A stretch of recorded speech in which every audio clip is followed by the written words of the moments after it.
Vous connaissez ce moment où votre monde entier bascule sur son axe? Quand tout ce que vous pensiez savoir sur votre vie est bouleversé en l'espace d'environ 3 secondes. Ouais. Eh bien, le mien s'est produit lors d'une foutue fête d'entreprise, alors que je tenais une assiette de cocktail de crevettes et que je regardais ma femme rouler des pelles à son patron comme s'il concourait pour la médaille d'or olympique de l'humiliation publique. Je m'appelle Jake Morrison. Et jusqu'à ce vendredi soir de septembre, je pensais avoir plutôt bien ma vie en main. 38 ans, propriétaire du garage Morrison S Auto Repair dans les quartiers sud de Cleveland, marié à Amanda depuis 12 ans, et me mêlant généralement de mes propres affaires. Bien sûr, nous avions traversé des périodes difficiles dernièrement. Quel couple n'en traverse pas? Mais je n'aurais jamais imaginé me retrouver sur le toit d'un lieu chic du centre-ville, à regarder ma femme embrasser goulûment son directeur régional pendant que son frère Danny les encourageait depuis la touche. Il était temps qu'elle trouve quelqu'un avec de l'argent, du vrai, avait chuchoté Danny à sa petite amie un peu plus tôt, sans savoir que j'étais juste derrière lui au bar. Le garage de Jake les maintient à peine à flot. Regarde la montre de Richard. C'est une Rolex, bébé. Richard Blackstone, l'enfant chéri de Pinnacle Insurance, avec ses dents parfaites, ses cheveux parfaits et, apparemment, sa technique de langue parfaite, d'après ce que j'étais en train de voir. Le salaud avait 42 ans, était divorcé et conduisait une BMW qui coûtait plus cher que ce que la plupart des gens gagnent en 2 ans. Et là, tout de suite, il avait les mains baladeuses sur ma femme, pendant que la moitié de son bureau les regardait en faisant semblant de ne rien remarquer. Le plus écœurant dans tout ça? Amanda n'était pas ivre. Je l'avais observée toute la soirée, sirotant le même verre de vin depuis 2 heures. Ce n'était pas une erreur alimentée par l'alcool. C'était délibéré, calculé, une déclaration publique qu'elle passait à la catégorie supérieure. Mon Dieu, Jake, on dirait que tu as vu un fantôme. La voix appartenait à Melissa Chen, l'une des collègues d'Amanda. Une jolie fille, de peut-être 28 ans, avec des yeux sombres qui semblaient tout capter. Elle avait toujours été amicale avec moi lors de ces événements d'entreprise, contrairement à la plupart des amis d'Amanda qui me traitaient comme le petit personnel. Disons plutôt que j'ai vu le vrai visage de ma femme, ai-je marmonné, fixant toujours le spectacle sur la piste de danse. Dis-moi quelque chose, Melissa. Depuis combien de temps ça dure? Elle regarda nerveusement autour d'elle, puis s'approcha. Jake, on devrait peut-être parler dans un endroit privé. Depuis combien de temps, ai-je répété, ma voix prenant ce ton tranchant qu'elle avait quand les clients essayaient de me sur ce qui n'allait pas avec leur voiture. 6 mois, dit-elle doucement. Peut-être plus. Écoute, je suis désolé. Je voulais te le dire, mais... Mais quoi? Ce n'était pas à toi de le faire. J'ai ri, mais il n'y avait aucune once d'humour là-dedans. Tu sais ce qui est drôle? Son frère Danny le savait. Bon sang, la moitié de cette soirée est au courant. Le seul idiot qui ne le savait pas, c'était le mari. Sur la piste de danse, Amanda a finalement repris son souffle et a regardé autour d'elle. Nos regards se sont croisés à travers la pièce et, l'espace d'une seconde, j'ai vu ce qui aurait pu être de la honte traverser son visage. Puis Richard lui a murmuré quelque chose à l'oreille et elle a ri. Ce grand rire faux qu'elle utilisait quand elle était nerveuse. Jake, dit Melissa en me touchant le bras. Qu'est-ce que tu vas faire? Bonne question. Que fait-on quand sa femme nous humilie publiquement devant 50 personnes? Quand son frère se tient là, souriant bêtement comme si c'était le meilleur divertissement qu'il ait vu de l'année. Quand on réalise que la femme qu'on aime depuis plus d'une décennie nous prend pour un idiot. J'ai posé mon assiette et j'ai marché vers la piste de danse. La foule a semblé s'écarter comme la mer Rouge. Soudainement, tout le monde était très intéressé par son verre ou par la ligne d'horizon de la ville, visible à travers les baies vitrées du sol au plafond. Amanda m'a vu arriver et s'est éloignée de Richard, mais elle n'avait pas l'air désolée. Elle avait l'air provocante. Jake, a-t-elle dit, sa voix portant ce ton qu'elle utilisait quand elle s'apprêtait à m'expliquer pourquoi j'étais déraisonnable. Il faut qu'on parle. Ouais, en effet, ai-je approuvé. Mais pas ici. Pas devant ton fan club. Richard s'est avancé, tout en confiance mielleuse et en eau de Cologne hors de prix. Écoute, Jake, je sais que c'est gênant, mais Amanda et moi. Amanda et toi quoi, les jeux interrompus. Vous êtes amoureux? Vous planifiez un avenir ensemble? Vous allez vous enfuir et vivre heureux pour toujours grâce à tes commissions d'assurance? Jake, ne fais pas de scène, a sifflé Amanda en jetant un coup d'œil à la foule qui faisait semblant de ne pas observer chaque seconde de ce désastre. Une scène? J'ai ri à nouveau, plus fort cette fois. Ma chérie, c'est toi qui as fait une scène quand tu as décidé de jouer au hockey avec les amygdales de ton patron en public. Moi, je suis juste le gars qui a débarqué au milieu. Danny a choisi ce moment pour s'approcher avec arrogance. Un verre à la main. Ce sourire en coin sur le visage que j'avais envie d'effacer à coups de poing depuis le jour où je l'ai rencontré.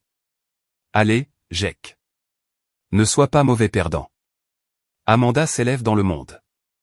Tu devrais être heureux pour elle. Et c'est là que quelque chose s'est brisé en moi.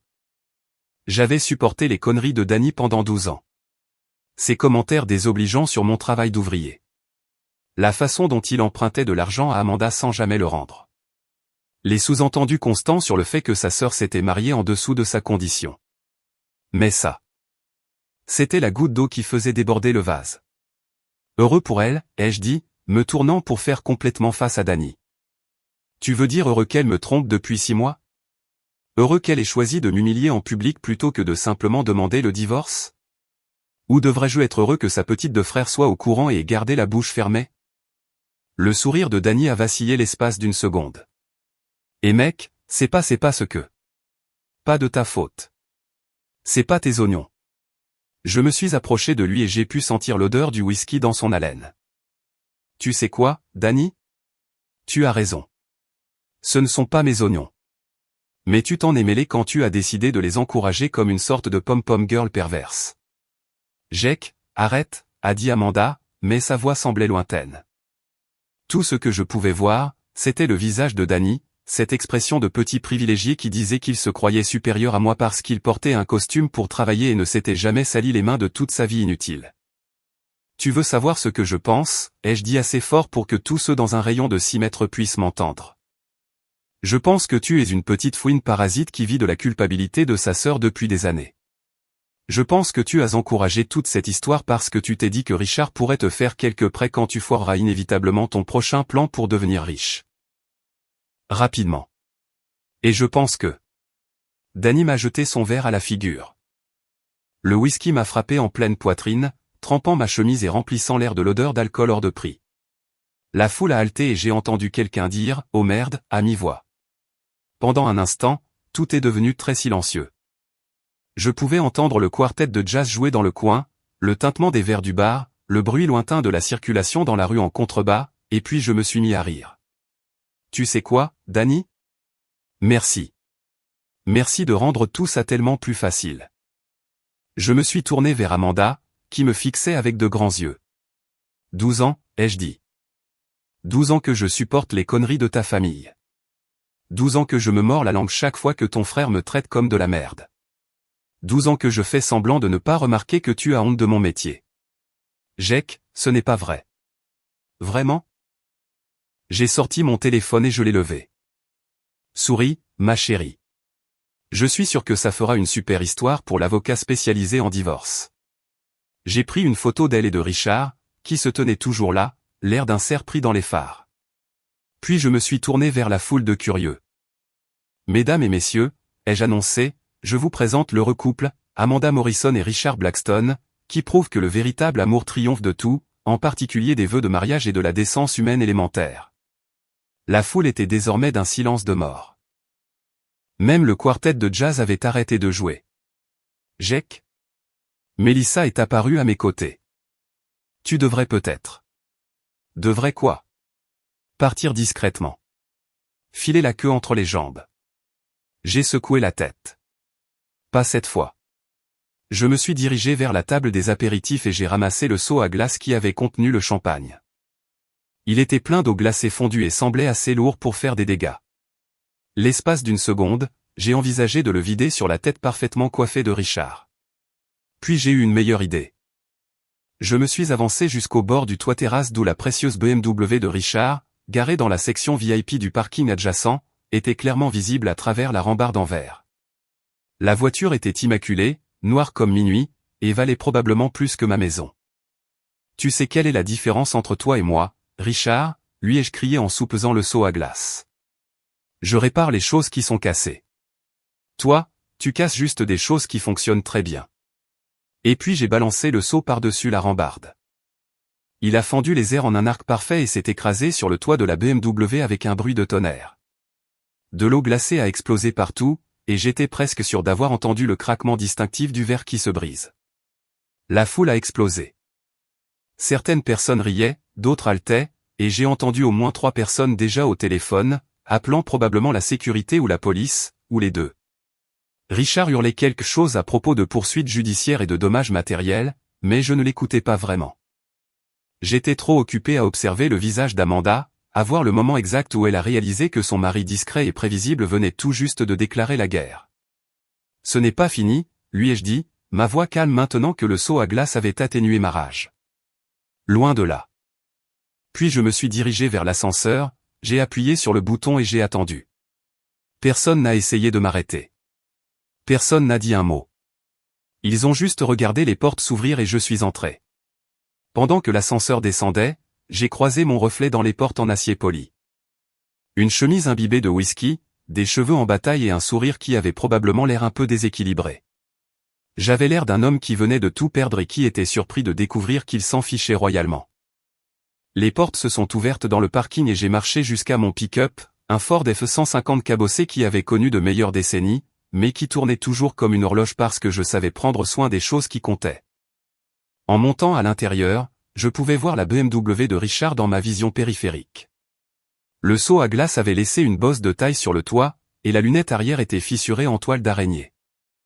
J'ai démarré le moteur et je suis resté assis là un instant, laissant la réalité de ce qui venait de se passer pénétrer mon esprit. Mon mariage était terminé. Ma femme me trompait depuis des mois. Son frère m'avait jeté un verre à la figure devant 50 personnes, et je venais de commettre ce qui représentait probablement plusieurs centaines, voire milliers de dollars de dommages matériels. Mais vous savez quoi? Pour la première fois depuis des mois, je me sentais complètement, totalement libre. J'ai passé la vitesse et je suis rentré chez moi, préparant déjà mon prochain mouvement. Parce que Danny, Amanda et Richard avaient commis une erreur cruciale ce soir-là, ils avaient présumé que, parce que j'étais discret, travailleur et que je me mêlais généralement de mes propres affaires, j'étais aussi faible. Ils allaient bientôt découvrir à quel point ils se trompaient. La maison me semblait différente quand j'ai franchi la porte d'entrée ce soir-là. Peut-être parce que je savais qu'Amanda ne rentrerait pas. Elle passerait probablement la nuit chez Richard. Ou s'installerait chez une de ses amies le temps de réfléchir à sa prochaine action. Ou peut-être parce que je voyais enfin l'endroit avec des yeux clairs, remarquant tous ces petits détails montrant comment elle prenait ses distances avec notre vie commune. Les photos de mariage sur la cheminée ressemblaient aux vestiges du mariage de quelqu'un d'autre. Ses livres avaient disparu de la table de chevet. La moitié de ses vêtements avaient mystérieusement disparu du placard au cours des derniers mois. J'avais supposé qu'elle les donnait à des œuvres caritatives, mais je réalisais maintenant qu'elle les avait probablement déménagés chez Richard, un sac à la fois. J'ai pris une bière dans le frigo et je me suis assis à la table de la cuisine avec mon téléphone. 3 appels manqués d'Amanda, 2 de sa mère et un d'un numéro que je ne connaissais pas. Probablement l'avocat de Richard, si ce salaud travaillait aussi vite qu'il le prétendait. Il y avait aussi cet SMS, commençant par les tentatives de contrôle des dégâts d'Amanda et s'intensifiant jusqu'à des menaces d'ordonnances restrictives et de poursuites pénales. Je les ai tous supprimés sans lire au-delà des premiers mots. Puis j'ai ouvert mes contacts et j'ai fait défiler jusqu'à un nom que je n'avais pas appelé depuis 6 mois. Mike Torres, mon meilleur ami depuis le lycée et la seule personne que je connaissais qui comprendrait exactement ce que je traversais. Mike possédait Torres Auto Body du côté de la ville, et il avait vécu son propre divorce 3 ans auparavant, quand il avait surpris sa femme en train de vider leur compte bancaire commun pour financer la concession de moto de son petit ami. Il a répondu à la 2e sonnerie. Jake. Seigneur, mec, il est presque minuit. Qu'est-ce qui ne va pas? Amanda me trompe, ai-je dit sans préambule. Je l'ai découvert ce soir à sa fête d'entreprise, devant 50 personnes. Un silence a suivi. Ah. Je suis désolé, mon frère. Tu vas bien? J'ai jeté un seau à glace sur la BMW de son petit ami. Mike a ri. Un petit rire bref et sec. Tant mieux pour toi. Quel dégât? Quelques milliers de dollars probablement. J'ai cabossé le toit, fissuré la lunette arrière. Ça valait le coup. J'ai repensé au visage de Richard au moment de l'impact. À la façon dont toute la soirée était devenue silencieuse. Totalement. Tu as besoin d'un endroit où dormir ce soir? Non, je reste ici. C'est ma maison aussi. Du moins jusqu'à ce que les avocats s'en mêlent. Mais Mike, je vais avoir besoin d'aide. Quel genre d'aide? J'ai pris une longue gorgée de bière et j'ai regardé par la fenêtre de la cuisine la maison du voisin, où Monsieur Peterson était probablement déjà endormi devant sa télévision, heureusement inconscient du fait que le couple tranquille d'à côté était en train d'imploser. Le genre où on s'assure qu'Amanda et sa deux frères apprennent que les actes ont des conséquences. Mike est resté silencieux un moment. Quand il a repris la parole, sa voix était prudente. Jake, tu sais que je te soutiens, mais je ne vais pas aller en prison pour rien d'illégal, ai-je dit rapidement. Rien qui ne puisse être expliqué comme une coïncidence ou de la malchance. Mais Mike, ces gens m'ont humilié ce soir. Ils se moquent de moi depuis des mois. Me traitant comme une sorte de blague. Le frère d'Amanda m'a jeté un verre à la figure et m'a traité de raté devant la moitié du secteur de l'assurance de la ville. Qu'est-ce que tu veux faire? Je veux leur rendre l'appareil. Je veux qu'ils sachent ce que ça fait de voir son linge sale lavé en public. Je veux qu'ils comprennent que ce n'est pas parce que je répare des voitures pour gagner ma vie que je suis stupide. Mike a soupiré. D'accord, mais on fait ça intelligemment, ok? Plus de sauts à glace, plus de scènes en public. Si on doit s'en prendre à ces gens, on le fait bien. D'accord. Tu peux passer demain? J'ai quelques idées, mais je vais avoir besoin de ton expertise. Je serai là à 10 heures. Et Jake, pour ce que ça vaut, Amanda est une idiote. Tu vaux 10 fois ce minet des assurances. Après avoir raccroché, j'ai passé l'heure suivante à parcourir la maison, à la regarder vraiment pour la première fois depuis des mois. Dans le bureau de la maison, j'ai trouvé l'ordinateur portable d'Amanda toujours connecté à son compte email. Elle avait toujours été négligente en matière de sécurité, et apparemment, tromper son mari ne rend pas plus prudent pour effacer ses traces numériques. La chaîne de courriel entre elle et Richard remontait à 8 mois, pas 6.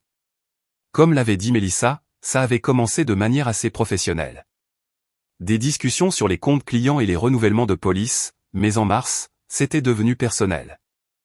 En avril, ils échangeaient des photos qui n'étaient certainement pas appropriées pour le travail. En mai, ils prévoyaient des escapades le week-end et discutaient de quels hôtels avaient le meilleur service de chambre. Mais la véritable mine d'or, c'était la chaîne de courriel entre Amanda et son frère Danny. Cette petite fouine avait encouragé la liaison depuis le début, poussant Amanda à améliorer son train de vie et à larguer le mécano crasseux qui la freinait. Il les avait même aidés à planifier leur rendez-vous secret, fournissant des alibis et des histoires de couverture. Dans un échange particulièrement charmant du mois dernier, Danny avait écrit « Jake est trop stupide pour s'en rendre compte de toute façon. Le gars pense que faire des vidanges fait de lui une sorte de génie de la mécanique. Richard pourrait acheter et revendre tout son garage sans sourciller. » La réponse d'Amanda, « Je sais, mais je me sens coupable parfois. Nous sommes ensemble depuis 12 ans. » Danny, la culpabilité ne paie pas les sacs à main de créateurs, serait. En plus, Jake sera probablement soulagé. Vous n'avez plus rien en commun. J'ai imprimé toute la chaîne de courriel. 47 pages de trahison, de mensonges et de cruauté désinvolte. Ensuite, j'ai tout copié sur une clé USB et j'ai effacé l'historique du navigateur. Si Amanda voulait jouer à des jeux, je m'assurerais d'avoir toutes les cartes en main.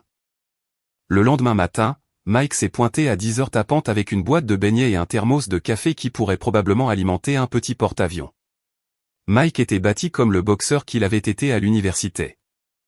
De larges épaules, des articulations cicatrisées et un visage qui avait connu sa part de conversations difficiles.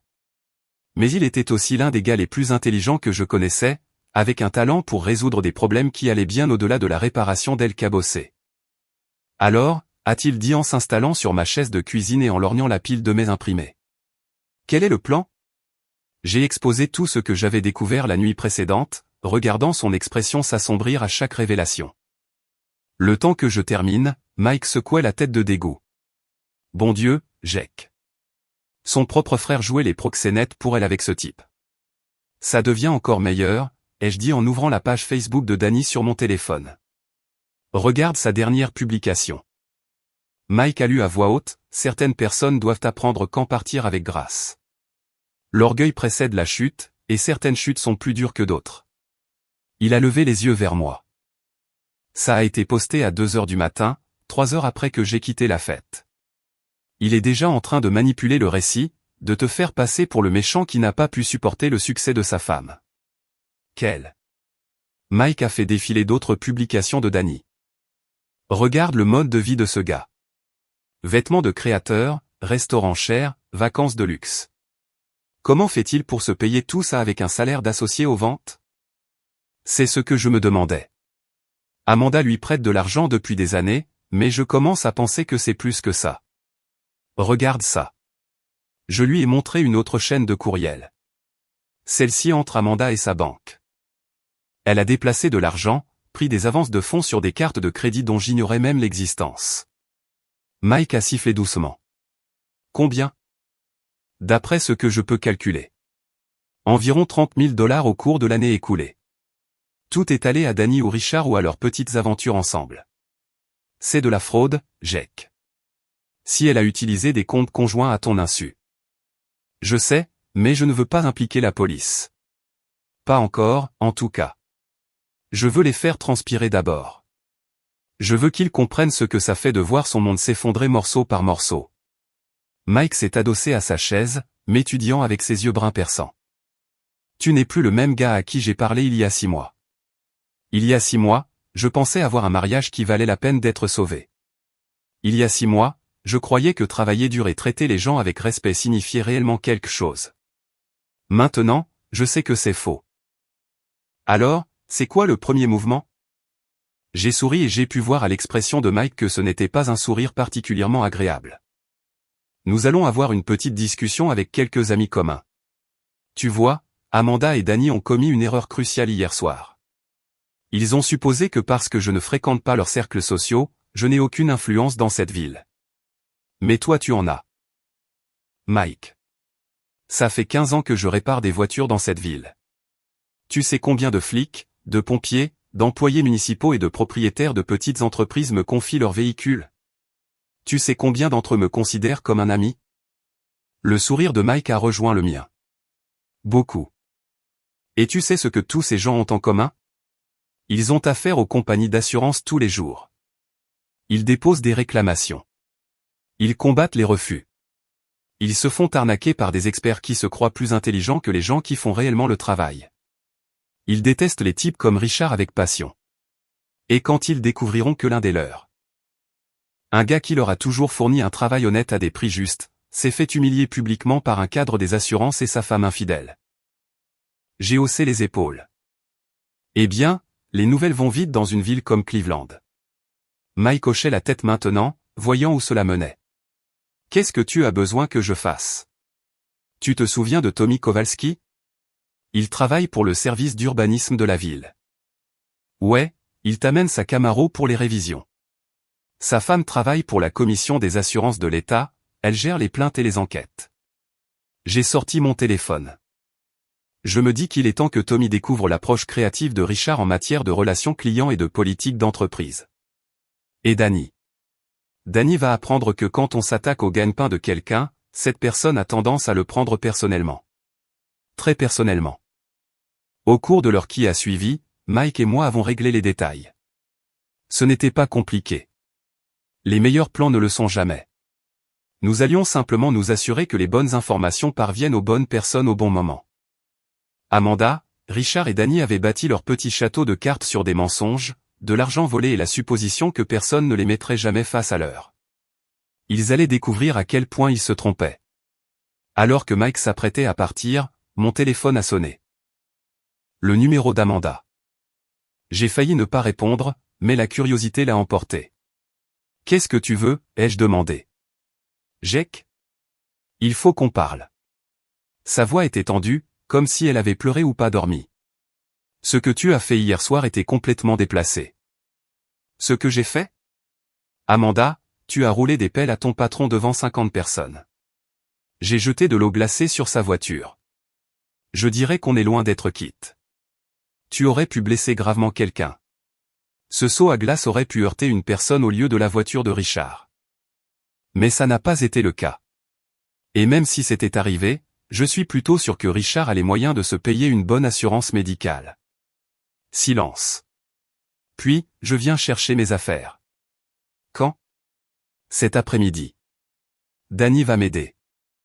J'ai regardé Mike, qui écoutait chaque mot avec un amusement grandissant. Tu sais quoi, Amanda? C'est parfait. Toi et Danny, passez. Nous aurons une belle conversation civilisée sur la façon dont tu as volé dans nos comptes communs pour financer ta liaison. Je n'ai pas volé. 30 000 $, Amanda. 30 000 $ d'avance de fonds et de virements que je n'ai jamais autorisés. Tu veux parler de comportement criminel? Commençons par là. Un autre long silence. Quand elle a repris la parole, sa voix était plus faible. Jake, je peux t'expliquer. Je suis sûr que tu le peux. Tu peux m'expliquer, à Danny, et à quiconque voudra bien écouter. Disons vers 14 heures. Ça me donnera le temps de faire quelques copies de ta correspondance par email avec Richard? Et celle de Danny par la même occasion. C'est incroyable ce que les gens mettent par écrit quand ils pensent que personne ne les regarde. J'ai raccroché avant qu'elle ne puisse répondre. Mike souriait comme un requin. Tu penses vraiment qu'ils vont se pointer? Oh, ils vont se pointer. Danny est trop arrogant pour reculer et Amanda a besoin de ses affaires. En plus, ils pensent toujours avoir affaire à la même bonne poire qui encaisse leurs conneries depuis 12 ans. Et ce n'est pas le cas. J'ai regardé la cuisine une fois de plus, les photos de mariage, les tasses à café partagées, les petits détails domestiques d'un mariage qui était mort des mois auparavant sans même que je m'en rende compte. Quand j'ai regardé de nouveau Mike, j'ai senti quelque chose de froid et de dur s'installer dans ma poitrine, comme une pièce de machinerie qui s'enclenche à sa place. Non, ai-je dit. C'est clair que non. Ils se sont présentés à 14 heures précises, ce qui m'a dit tout ce que j'avais besoin de savoir sur le sérieux avec lequel ils prenaient cette situation. Amanda avait l'air de ne pas avoir dormi. Son maquillage d'habitude parfait était bavé, et elle portait la même robe que la veille. Danny, en revanche, avait l'air d'avoir passé la matinée dans un spa, tout fraîchement rasé et prétentieux, portant un costume qui coûtait probablement plus cher que le loyer mensuel de la plupart des gens. Mike était parti 1 heure plus tôt, mais non sans m'avoir aidé à préparer quelques surprises. Rien de dramatique, juste quelques polices d'assurance bien à moi. Jake, a dit Amanda alors que j'ouvrais la porte, sa voix soigneusement neutre. Merci d'avoir accepté de parler. Oh, nous allons très certainement parler, ai-je dit en m'écartant pour les laisser entrer. Un café? J'avais préparé une cafetière fraîche. Danny m'a bousculé sans dire un mot, scannant déjà le salon comme s'il cataloguait des biens pour une vente aux enchères. Ravi de voir que tu tiens le coup, Jake. La plupart des gars seraient en train de s'effondrer en ce moment. La plupart des gars n'ont pas 12 ans d'expérience à gérer Danny. J'ai développé une tolérance. Amanda a lancé un regard d'avertissement à son frère, puis s'est tournée vers moi avec cette expression qu'elle utilisait quand elle essayait de gérer une situation difficile. Jake, je sais que tu es blessé. Blessé? J'ai ri, et la tête de Danny s'est tournée d'un coup sec au son de ma voix. Amanda, on est blessé quand quelqu'un annule un dîner ou oublie notre anniversaire. Ce que je ressens est tout autre. Je me suis approché de la table de la cuisine où j'avais disposé les emails imprimés en piles bien nettes. Je me sens curieux. Par exemple, je suis curieux au sujet de cet email du 15 mars où Danny suggère que tu rencontres par hasard Richard à cette conférence à Chicago. Ou celui du 3 avril, où il propose de te fournir un alibi pour ton week-end en amoureux à Cedar Point. L'arrogance de Danny a vacillé l'espace d'une seconde. Tu as fouillé dans les emails privés d'Amanda. Danny. Quand ta sœur utilise notre ordinateur commun pour planifier sa liaison, ça cesse d'être privé. Ça devient des preuves. Amanda s'est approchée de la table, son visage pâlissant en voyant l'ampleur des traces écrites. Jake, tu ne comprends pas le contexte. Le contexte? J'ai pris l'un des courriels et j'ai lu à voix haute. Jake a encore travaillé tard ce soir. Parfois je me demande s'il n'aime pas plus ses voitures que moi. Au moins quand tu touches quelque chose, Richard, ça réagit. Je l'ai regardé. Quel contexte rend cela acceptable, Amanda? Elle a tressailli comme si je l'avais giflé. C'était. J'étais frustré. Tu étais toujours au garage et j'avais l'impression qu'on s'éloignait. Alors, tu as décidé de te rapprocher de ton patron et ton frère a décidé d'aider. Dis-moi, Danny, qu'est-ce que tu as retiré de cet arrangement, à part la valeur de divertissement de regarder le mariage de ta sœur imploser? Danny a réajusté sa cravate, essayant de reprendre son sang-froid. Écoute, Jake, je sais que tu es en colère, mais Amanda mérite mieux que ça. Il a désigné la modeste cuisine, la maison de classe moyenne que je m'étais décarcassé pour payer. Elle a du potentiel. Elle est intelligente, ambitieuse, belle. Elle pourrait vivre dans un Pantouse au lieu de cette prison de banlieue. Prison de banlieue, ai-je répété lentement. Expression intéressante. C'est comme ça que tu l'appelais quand tu empruntais de l'argent de notre compte joint pour payer ta garde-robe de créateur? Ou quand Amanda couvrait tes dettes de jeu avec des avances de fonds qu'elle retirait sans me le dire? Le visage de Danny est devenu rouge. Je ne sais pas de quoi tu parles. C'est ça. J'ai sorti une autre pile de papiers, relevés bancaires, factures de carte de crédit, relevés de transactions. 32 418 $. C'est la somme d'argent qui a disparu de nos comptes au cours des 14 derniers mois. Tu veux deviner où c'est allé? Amanda s'est effondrée sur l'une des chaises de la cuisine, fixant les relevés financiers comme s'ils allaient s'enflammer spontanément. Jake, j'allais te le dire quand. Après que tu aies vidé notre compte épargne, après que tu aies atteint le plafond de toutes nos cartes de crédit? Ou avais-tu simplement prévu de disparaître une nuit et de me laisser avec les factures? Ce n'était pas comme ça, a-t-elle dit. Mais sa voix était à peine plus forte qu'un murmure. Alors, c'était comment, Amanda? Explique-moi. Fais-moi comprendre en quoi voler 32 000 $ à ton mari pour financer ta liaison est d'une manière ou d'une autre justifiée. Danny s'est avancé et j'ai pu voir la colère monter sur son visage. Tu veux savoir comment c'était? C'était comme regarder ma sœur gâcher les meilleures années de sa vie avec un gars qui pense que faire des vidanges est une carrière. Amanda a de la classe. Jake. Elle a du style. Elle mérite quelqu'un qui puisse correspondre à son ambition. Quelqu'un comme Richard. Ouais. Quelqu'un comme Richard. Un gars qui porte des costumes au lieu de bleu de travail. Un gars qui gagne du vrai argent au lieu de fouiller sous des capots de voiture toute la journée. Un gars qui peut l'emmener dans des endroits et lui montrer des choses au lieu de passer tous ses week-ends dans un garage graisseux. J'ai hoché la tête lentement comme si je considérais ses paroles. Tu sais quoi, Danny? Tu as tout à fait raison. Amanda mérite vraiment quelqu'un de meilleur que moi. Tous deux ont semblé surpris par mon accord. Elle mérite quelqu'un qui ne volera pas dans les comptes bancaires conjoints. Quelqu'un qui ne mentira pas au visage de son mari pendant 8 mois. Quelqu'un qui n'humiliera pas son conjoint devant 50 personnes juste pour faire passer un message. Je l'ai regardé directement. Malheureusement, cette personne n'est pas Richard, et ce n'est très certainement pas toi. Le sang-froid d'Amanda a finalement craqué. Jake, je n'ai jamais voulu que ça se passe comme ça. Ça a juste évolué. Richard et moi avons commencé à travailler en étroite collaboration et nous nous sommes connectés à un niveau que toi et moi n'avions pas atteint depuis des années. Connectés, ai-je répété. C'est comme ça qu'on appelle ça? Parce que ces courriels donnent plutôt l'impression que tu prévoyais de l'utiliser comme ton ticket de sortie de la prison de banlieue tout en me gardant sous la main comme plan de secours financier. Ce n'est pas vrai. Vraiment? J'ai sorti un dernier email. Celui-ci datant d'il y a à peine 2 semaines. Je cite, « Je ne peux pas quitter Jake avant d'avoir réglé la situation financière. Le garage vaut quelque chose et il y a de la valeur dans la maison, mais je dois être intelligente à ce sujet. » Danny dit que je devrais attendre après les fêtes pour demander le divorce. Comme ça. Je pourrais affirmer qu'il m'a abandonné émotionnellement pendant la saison haute. Fin de citation. La cuisine est tombée dans un silence de mort. Amanda a fixé le papier dans mes mains comme s'il s'agissait d'un serpent prêt à la mordre. Danny, à son crédit, a essayé de bluffer. Et alors? Les gens divorcent tous les jours. Au moins, Amanda essayait de faire ça de manière civilisée. Civilisée? J'ai ri. Et cette fois, il n'y avait absolument aucun humour là-dedans. Danny, il n'y a rien de civilisé à prévoir de dépouiller quelqu'un tout en lui mentant en plein visage.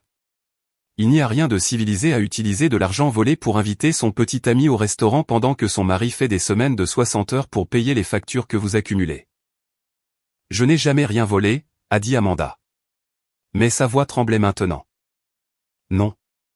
Comment appelles-tu le fait de prendre des avances de fonds sur des cartes de crédit à l'insu du cosignataire? Comment appelles-tu le fait de transférer de l'argent de compte commun pour payer des chambres d'hôtel et des notes de restaurant que ton mari ne voit jamais? Dans ma maison. Espèce de salaud. Détends-toi, mec. Ce ne sont que des affaires. S'il vous plaît, ne tirez pas lâche-moi. Tu ne le feras pas. Tu n'as pas le courage. Ne fais pas ça. S'il vous plaît. Ne lui tirez pas dessus. S'il vous plaît. Je vous en supplie. Ne faites pas ça. Non. S'il vous plaît. Non. J'appelle ça prendre ce à quoi j'ai droit, a lancé Dany. Amanda contribue aussi à ce foyer, Jake. Elle a tout à fait le droit de dépenser cet argent pour sa liaison, pour tout ce qui la rend heureuse. Et si c'est Richard au lieu de toi, alors peut-être que tu devrais comprendre le message. J'ai posé les courriels et j'ai regardé Dany. Vraiment? Je l'ai regardé, dans son costume hors de prix, avec sa montre en or, ses ongles manucurés qui n'avaient jamais accompli une seule journée de travail honnête. Avec cette expression suffisante qui disait qu'il pensait avoir gagné quelque chose. Tu sais quoi, Dany? Tu as encore raison. Je devrais comprendre le message. En fait, je devrais comprendre plusieurs messages. Comme le fait que tu vis de la culpabilité de ta sœur depuis des années. Ou le fait que tu as encouragé sa liaison parce que tu pensais que Richard pourrait t'accorder quelques prêts quand ton prochain plan pour devenir riche rapidement échouera. Le visage de Dany s'est assombri. Fais attention à toi, Jake. Sinon quoi? Tu vas encore me jeter un verre à la figure? Tu vas m'insulter devant tes copains du country club? Je me suis approché de lui et j'ai pu le voir se crisper. Voici un message pour toi, Dany. Je ne suis plus le même gars qui encaisse tes conneries depuis 12 ans. Ce gars essayait de maintenir la paix pour le bien d'Amanda. Mais vu qu'Amanda semble s'en foutre de la paix. Jake, a dit Amanda nerveusement. Calmons-nous. Je suis calme, ai-je dit sans jamais quitter Dany des yeux. Je suis plus calme que je ne l'ai été depuis des mois. Tu sais pourquoi? Parce que pour la première fois depuis des années. Je peux voir la situation clairement. Fini d'essayer d'être le bon gars. Fini de me mordre la langue pour maintenir l'harmonie familiale. Fini de faire semblant que toi et ton frère n'êtes pas exactement ce que vous semblez être. Et c'est quoi? A demandé Dany, la voix serrée par la colère. Des parasites. Vous êtes tous les deux des parasites qui vous êtes nourris de mon travail, de mon argent et de ma patience. Mais voici le truc avec les parasites, Dany. Au bout d'un moment, l'autre en a marre de les traîner avec lui. Dany a fait un pas en avant, les mains serrées en poing. Tu veux répéter ça? Quelle partie? La partie où tu es un parasite ou la partie où j'ai fini de te porter? C'est là qu'il m'a balancé son poing. Ce n'était pas un grand coup de poing. Dany n'avait probablement jamais été dans une vraie bagarre de sa vie. Mais c'était suffisant. Son poing m'a frappé à l'épaule. Plus une poussée qu'un coup. Mais c'était quand même une agression. Je ne lui ai pas rendu son coup. Je n'en avais pas besoin. Merci, Dany, ai-je dit en sortant mon téléphone. J'espérais que tu ferais un truc stupide. Le téléphone avait enregistré toute la conversation. Le visage d'Amanda est devenu blanc. Jake, tu ne peux pas quoi? Ne peux pas enregistrer des conversations dans ma propre maison. Ne peux pas documenter des menaces et des agressions physiques? Ne peux pas me protéger de personnes qui me volent depuis plus d'1 an? J'ai arrêté l'enregistrement et j'ai glissé le téléphone dans ma poche. En fait, Amanda, je peux faire toutes ces choses. Et je viens de le faire. Dany me fixait comme s'il ne m'avait jamais vu auparavant. Espèce de... Tu nous as piégés. Je vous ai donné toutes les occasions d'être honnête. Je vous ai donné toutes les chances de montrer un peu de remords, peut-être même de vous excuser pour la façon dont vous m'avez traité. Au lieu de cela, tu as redoublé d'insultes et tu m'as frappé dans ma propre cuisine. J'ai haussé les épaules. Je dirais que vous vous êtes piégé vous-même. Amanda pleurait maintenant, le mascara coulant sur ses joues entraînées noires. Qu'est-ce que tu veux, Jake? De l'argent, la maison? Quoi? Je veux que vous compreniez tous les deux quelque chose, ai-je dit, ma voix parfaitement calme. Les actes ont des conséquences.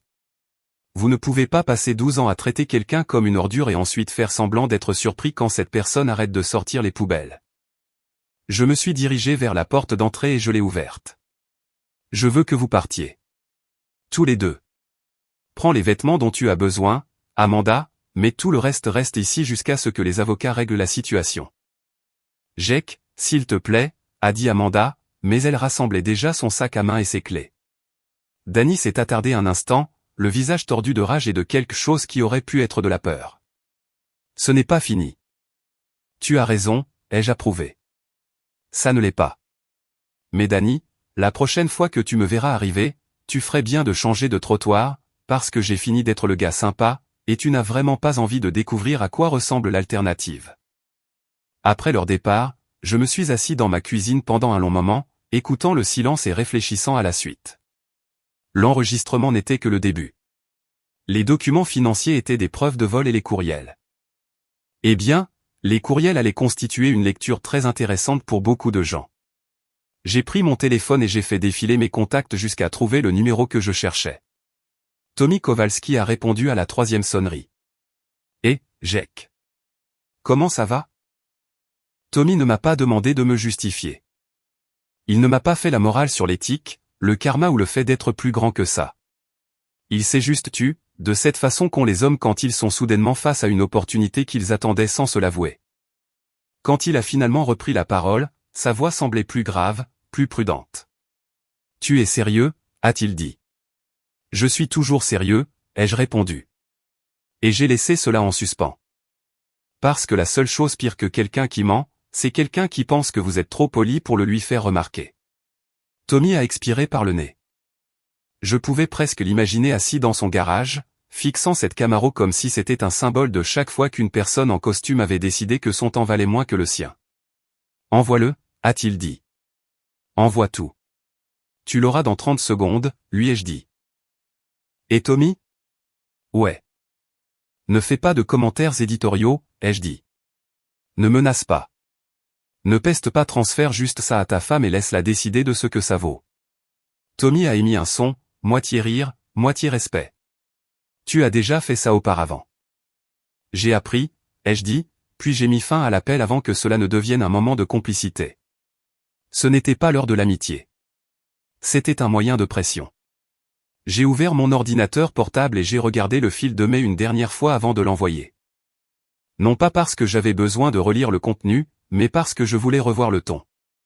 Le ton de Richard Blackstone. La familiarité arrogante, le sentiment d'être intouchable, la façon désinvolte dont il faisait référence aux ressources de l'entreprise comme s'il s'agissait de ses outils personnels. Le ton d'Amanda était pire d'une manière différente, pas aussi arrogant, plus désespéré, plus avide de plaire, comme si elle pensait que la proximité du pouvoir était un substitut au caractère. J'ai joint le PDF et je l'ai envoyé à l'adresse de Tommy. Ensuite, j'ai créé 3 autres emails avec des objets différents, adaptés à 3 destinataires différents. Le premier est allé à un enquêteur des assurances de l'État dont j'avais tiré le nom d'un annuaire public. J'ai gardé le message court et clinique. Pas d'accusation, pas de langage émotionnel, juste de potentielles fautes professionnelles impliquant du personnel de direction de Pinnacle Insurance. Veuillez trouver ci-joint des documents pouvant indiquer une utilisation abusive des ressources de l'entreprise et des conflits d'intérêts. Le deuxième est allé à un journaliste économique local qui avait couvert la dernière vague de licenciements de Pinnacle et savait exactement quel genre d'histoire l'inconduite de cadre pourrait devenir. Je n'ai pas eu besoin de survendre la chose. Je l'ai juste présentée pour ce qu'elle était, un modèle, une chronologie, de la documentation. Le troisième a été envoyé à la directrice des ressources humaines de Pinnacle Insurance, une femme nommée Denise Hart, qui avait bâti toute sa carrière sur le fait de ne pas se laisser impressionner par des titres onéreux. L'email qui lui était adressé était le plus important, car les RH ne bougent pas pour des questions de moralité. Les RH bougent pour des questions de responsabilité. Au moment où j'ai cliqué sur envoyer pour le dernier email, il était 16h47. Je me suis calé au fond de mon fauteuil et j'ai écouté le doux bourdonnement du ventilateur de mon ordinateur. Mon appartement était silencieux, le genre de silence qui me rendait agité auparavant, car le silence signifiait qu'il n'y avait rien pour vous distraire de vos propres pensées.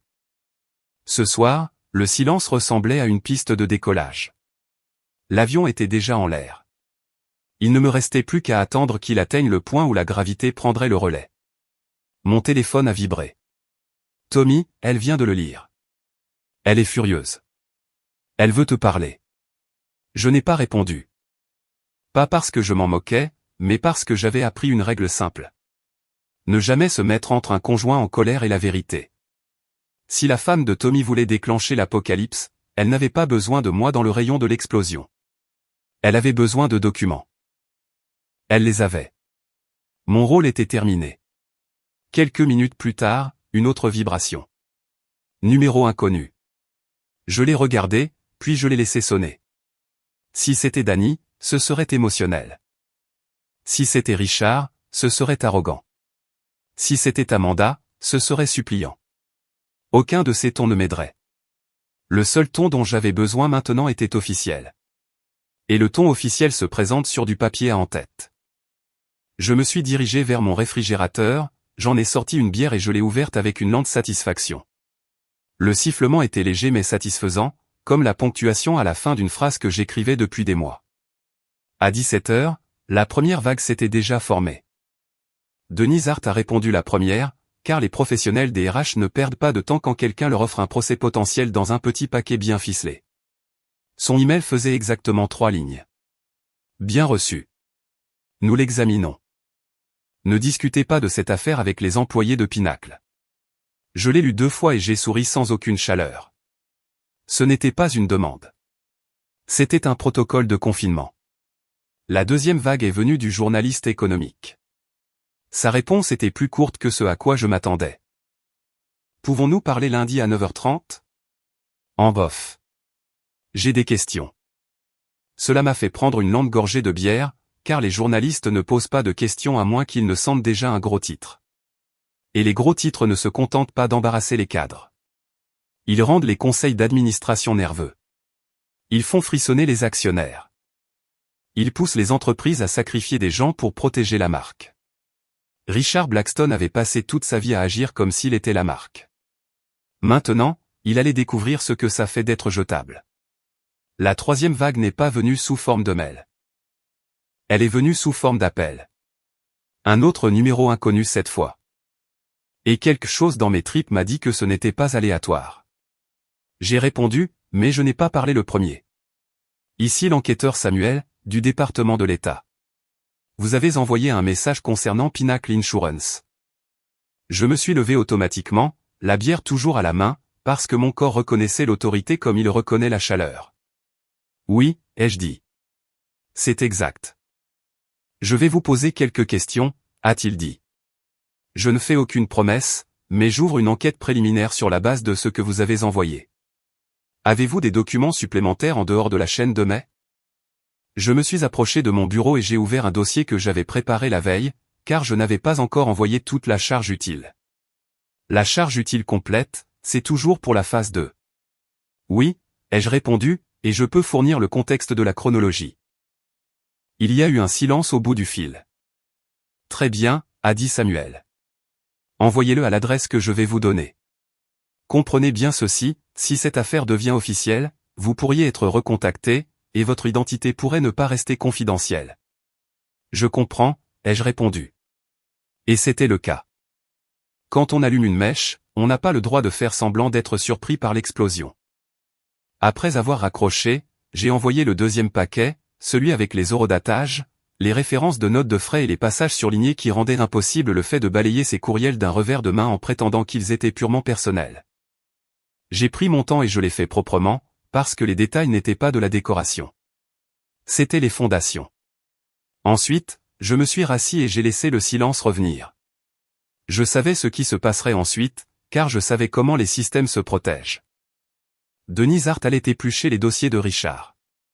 Elle vérifierait qui avait autorisé quoi. Elle verrait les schémas. Elle planifierait une réunion d'urgence avec le service juridique. Le service juridique demanderait si cela pouvait devenir un problème de réglementation. Quelqu'un prononcerait les mots « commission de l'État » et soudain, le nom de Richard cesserait de sonner comme un atout pour commencer à sonner comme un risque. Et le lundi matin arriverait comme une guillotine. Richard Blackstone entrerait dans son bureau en pensant que son plus gros problème était une BMW cabossée et un ego froissé. Et il découvrirait l'inverse. Il trouverait des accès bloqués. Il trouverait des visages tendus.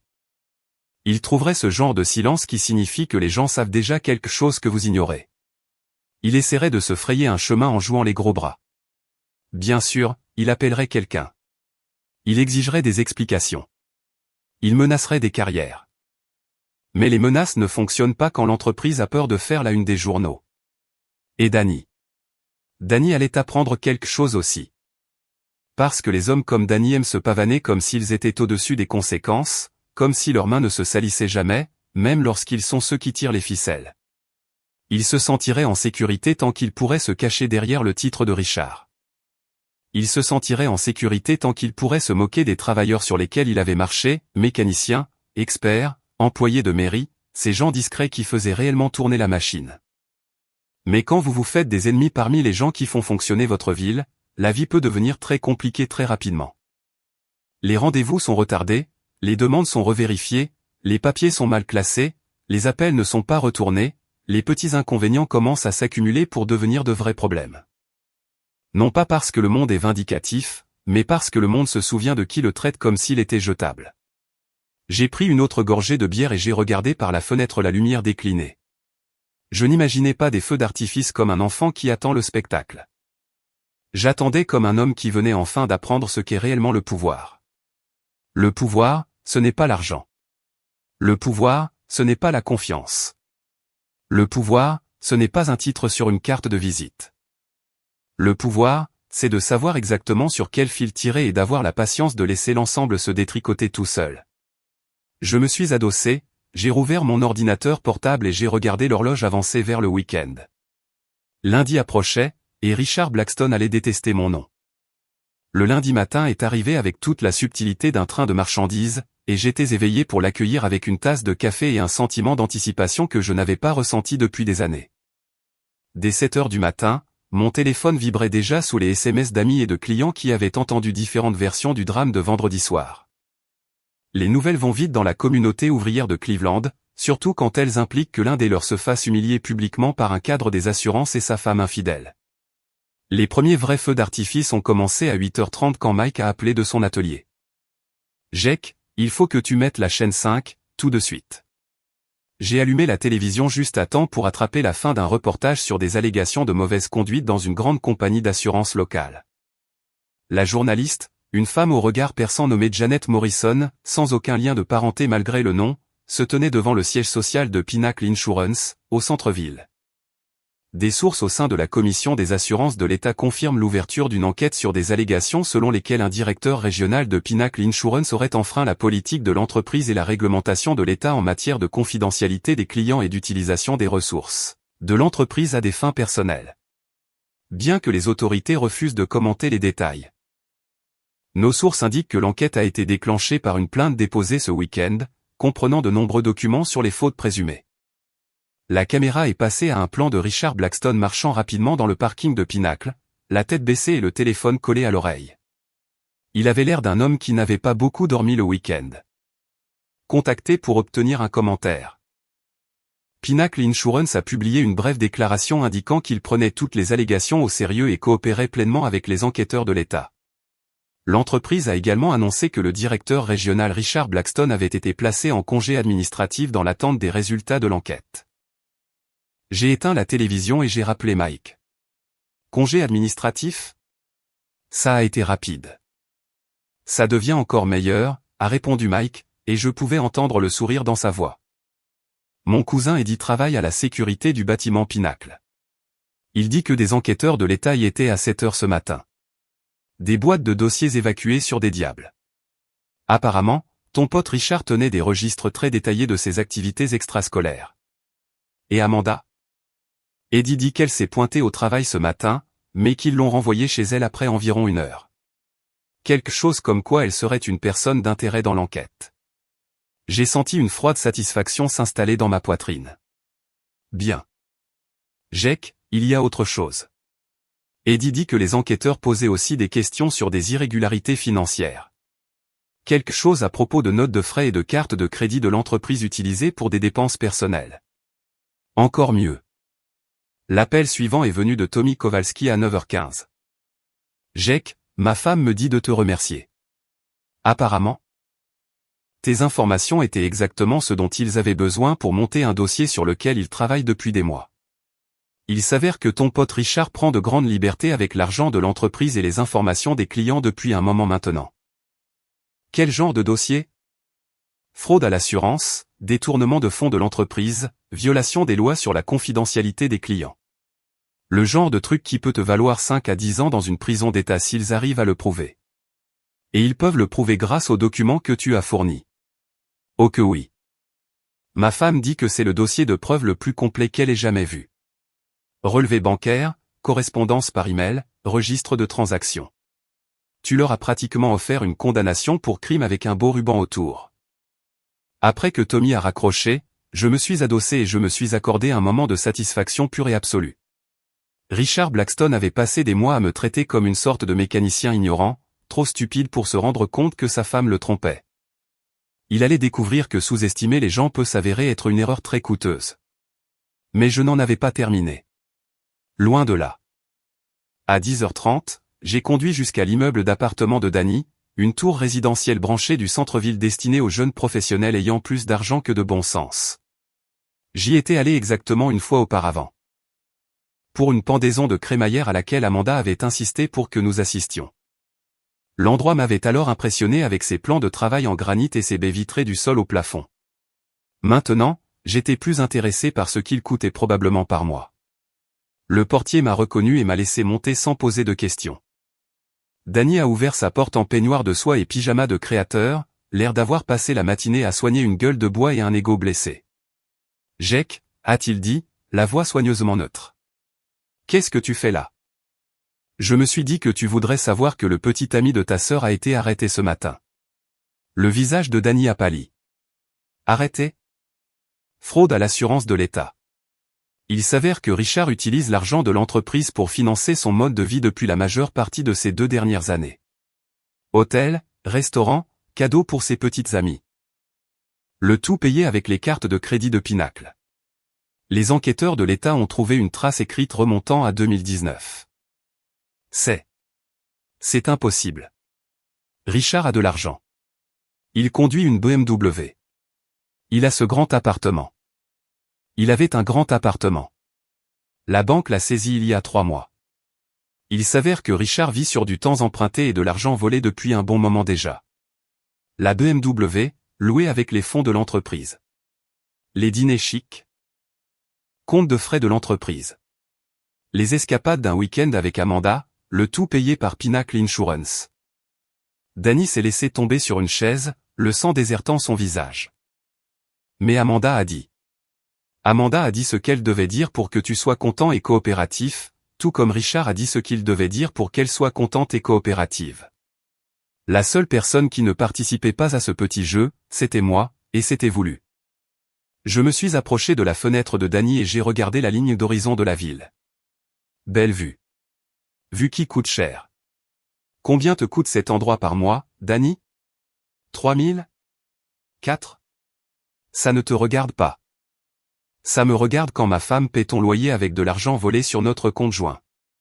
Je me suis retourné pour lui faire face. Tu vois, le truc avec les enquêtes financières, c'est qu'elles suivent la piste de l'argent où qu'elles mènent. Et la piste de l'argent d'Amanda mène tout droit à toi. Danny s'est levé brusquement, son peignoir s'entr'ouvrant pour révéler un caleçon qui coûtait probablement plus cher que le budget de course hebdomadaire de la plupart des gens. Tu ne peux pas prouver ça. Ah non? J'ai sorti mon téléphone et je lui ai montré une capture d'écran d'un virement bancaire. D'Amanda Morrison à Daniel Morrison. 1500 $ en date d'il y a 2 semaines. L'objet dit, aide pour le loyer. Tu veux voir les 23 autres virements du même genre? Danny a fixé l'écran comme s'il allait le mordre. Elle m'aidait. La famille est de la famille. Avec de l'argent volé. Ce n'était pas volé. Amanda a tout à fait le droit d'utiliser cet argent pour des dépenses légitimes du foyer. Bien sûr.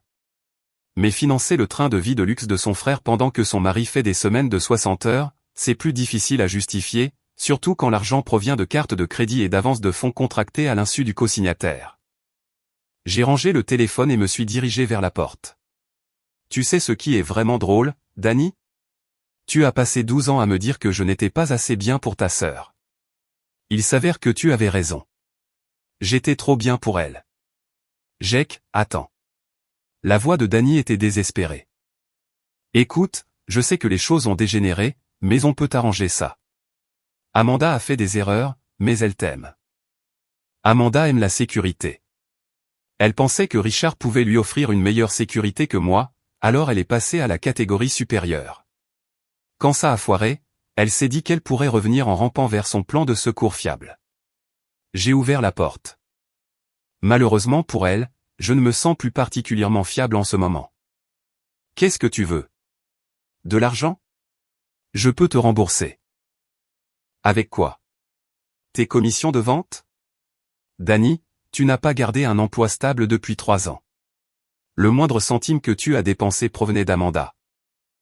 Et le moindre centime qu'Amanda t'a donné provenait de nos comptes conjoints.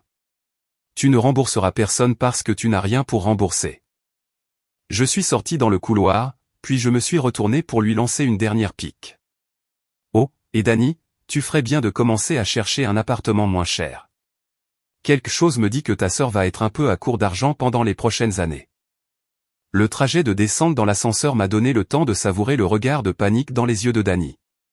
Pendant 12 ans, il m'avait traité comme une sorte de serviteur dont le seul but était de financer le train de vie de sa sœur, et par extension, le sien.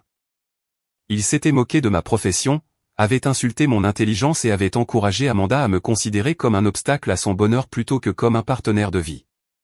Maintenant, il allait découvrir à quoi ressemblait la vie sans l'argent volé par sa sœur pour amortir la chute. Mon téléphone a sonné alors que je marchais vers mon pick-up. Le numéro d'Amanda. Jake, s'il te plaît. Il faut qu'on parle. De quoi? De l'arrestation de ton copain? De la crise de panique de ton frère? Ou peut-être veux-tu discuter de la façon dont tu vas rembourser les 32 000 $ que tu as volés sur nos comptes communs? Je n'ai rien volé, a-t-elle dit, mais sa voix tremblait et je pouvais entendre la peur sous la provocation. Amanda, les enquêteurs de l'État ont des copies de chaque transaction, de chaque email, de chaque reçu.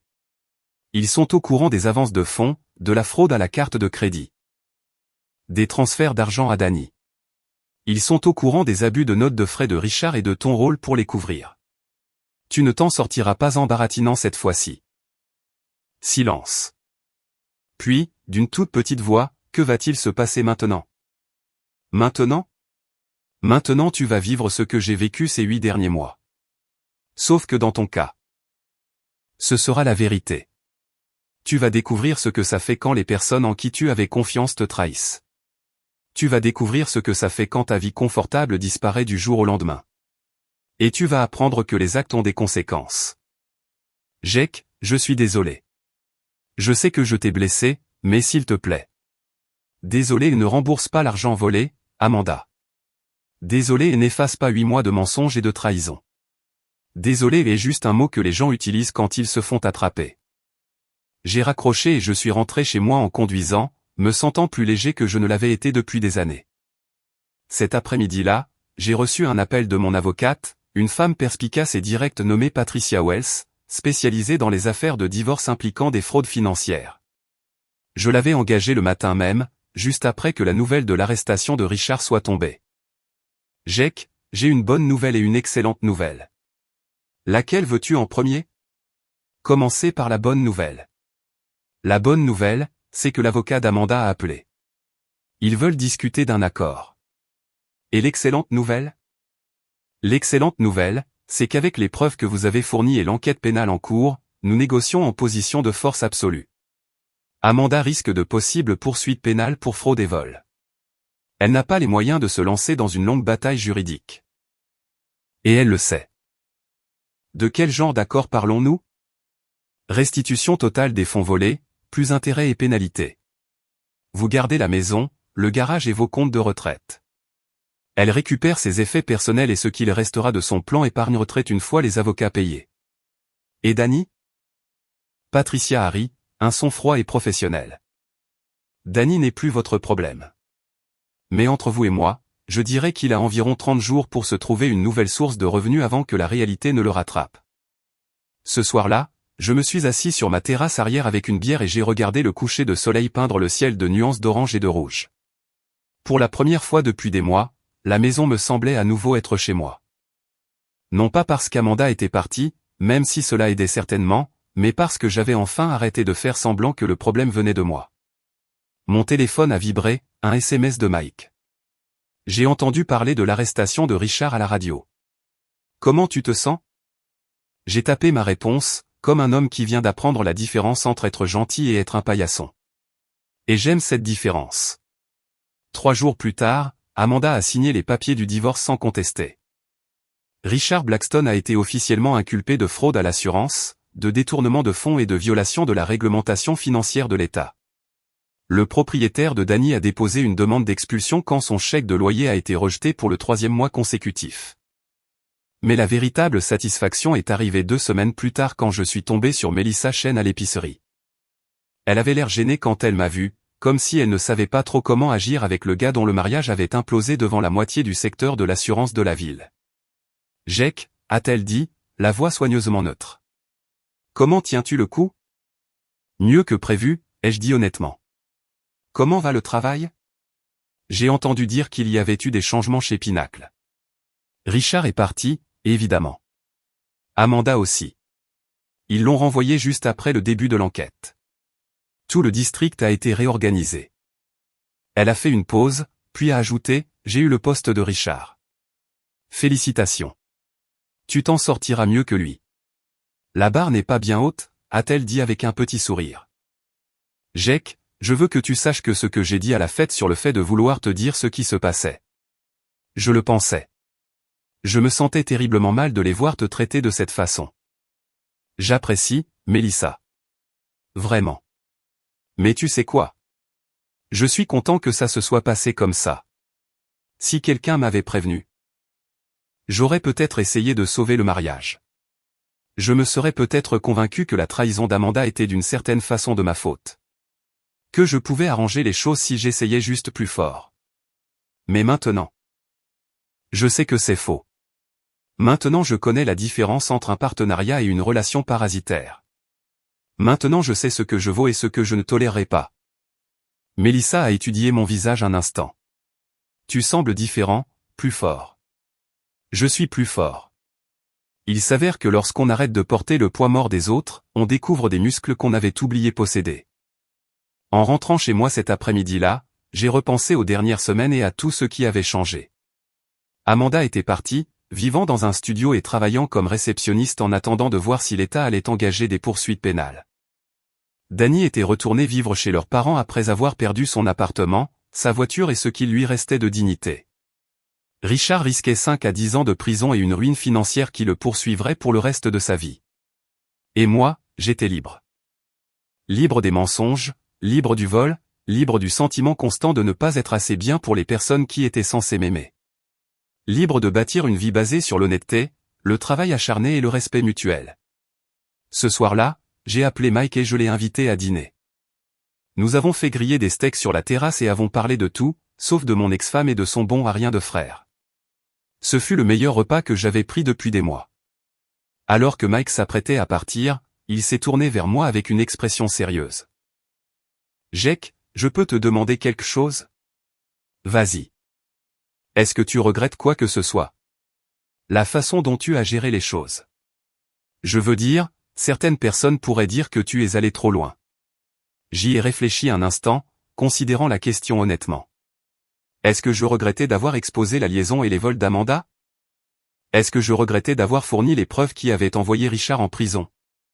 Est-ce que je regrettais d'avoir regardé la vie confortable de Danny s'effondrer comme un château de cartes? Mike, ai-je finalement dit. Pendant 12 ans, j'ai essayé d'être le bon gars. J'ai travaillé dur, j'ai payé mes factures, j'ai traité les gens avec respect, et j'ai essayé de maintenir la paix. Même si ça impliquait de ravaler ma fierté. Et où ça m'a mené? Ma femme m'a volé pour financer sa liaison. Son frère m'a traité comme une ordure.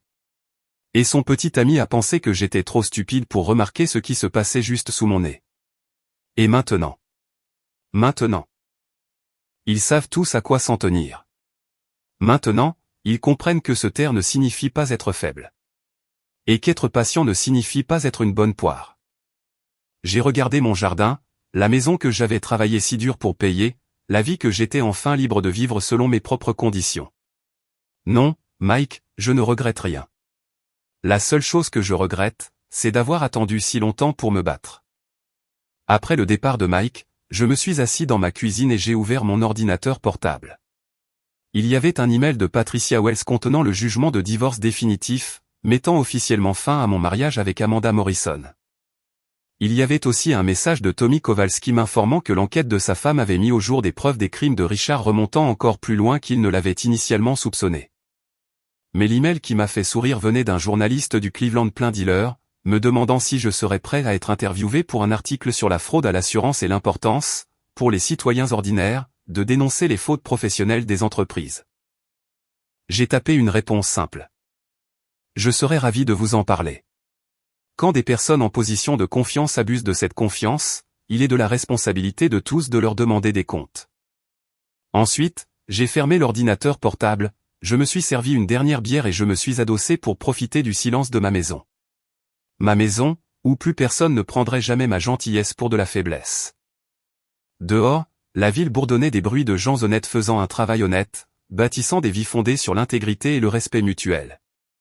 J'étais fier d'être à nouveau l'un d'entre eux. Et quelque part en ville, Amanda, Danny et Richard étaient en train d'apprendre que lorsqu'on bâtit sa vie sur des mensonges et de l'argent volé, les fondations finissent toujours par s'effondrer. La justice, en fin de compte, avait un meilleur goût que la vengeance. Mais je mentirais si je disais que la vengeance n'avait pas sa propre saveur satisfaisante. Le meilleur dans tout ça? Je ne faisais que commencer.